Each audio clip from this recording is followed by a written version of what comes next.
Bonjour tout le monde, nous sommes toujours le jeudi 3 décembre et je voudrais répondre à quelques questions concernant le regroupement familial. Pour commencer, qu'est-ce que c'est qu'une procédure de regroupement familial?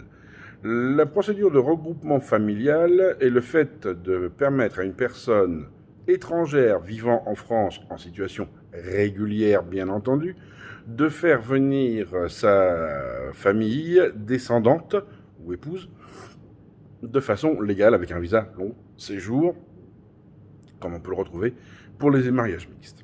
Voilà, premièrement, c'est ça. Cette procédure, qu'est-ce que c'est? C'est une procédure qui est assez longue.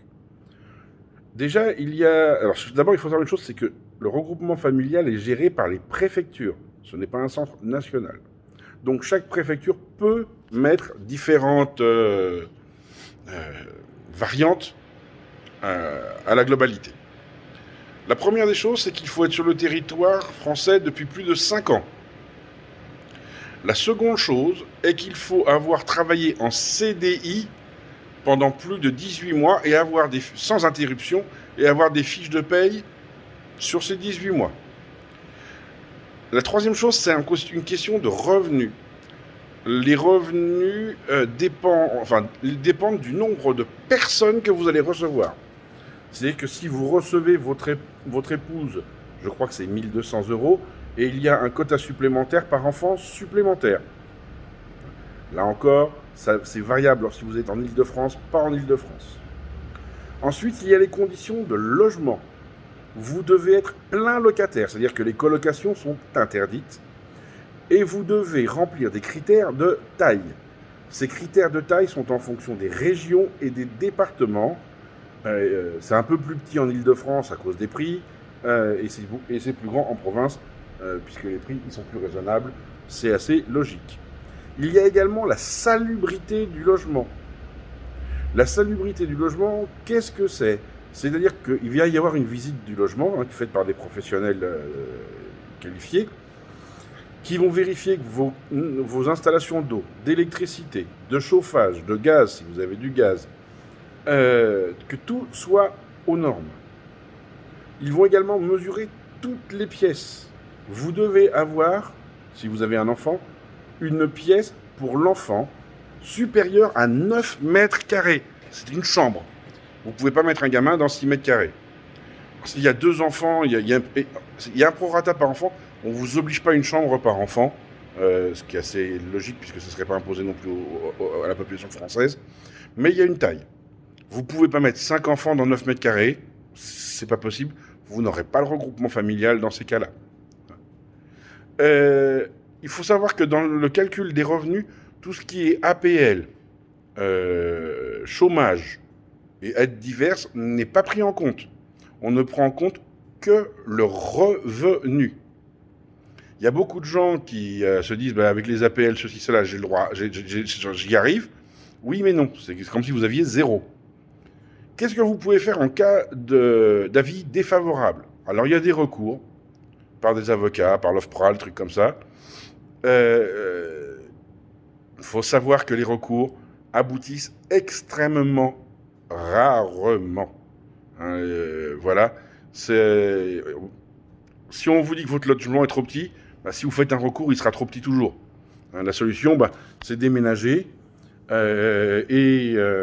déménager, prendre plus grand, et voilà, et refaire un dossier.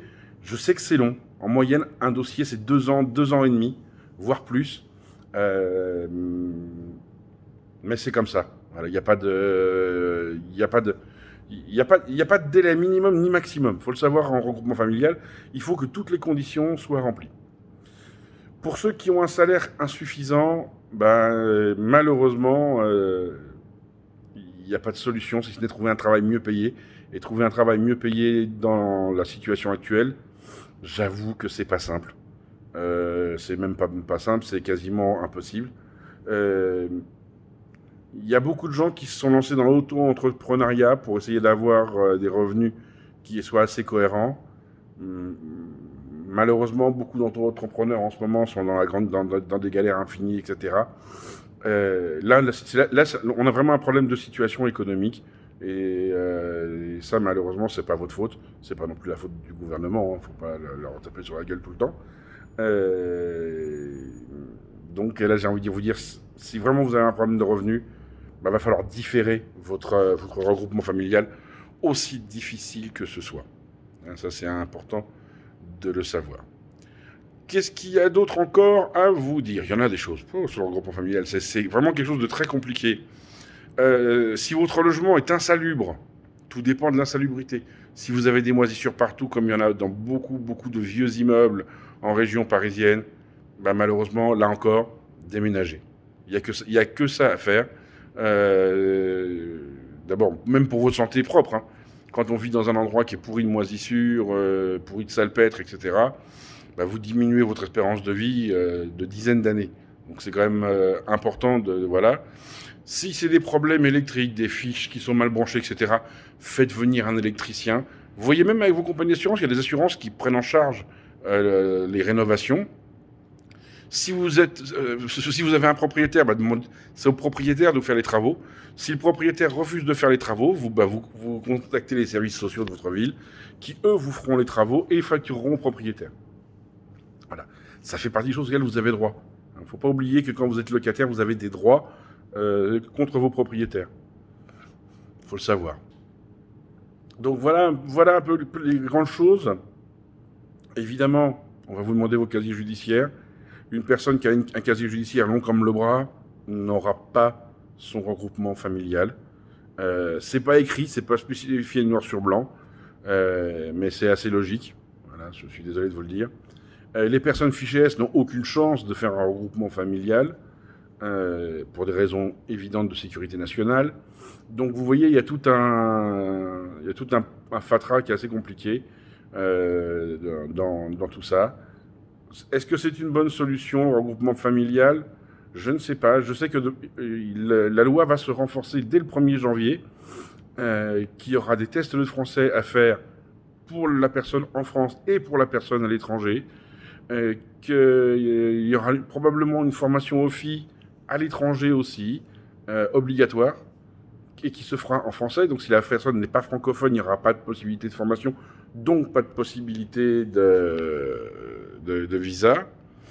Donc vous voyez, il y a quand même beaucoup de choses qui sont en place. Ça fait partie de la loi contre le séparatisme qui est en cours d'écriture. C'est pas du racisme, c'est du bon sens.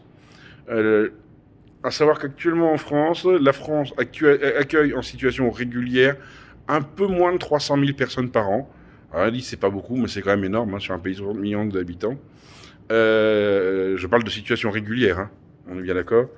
Et donc, bah, le regroupement familial fait partie des choses, des verrous qui vont se resserrer pour éviter les surpopulations, entre guillemets, dans certains endroits.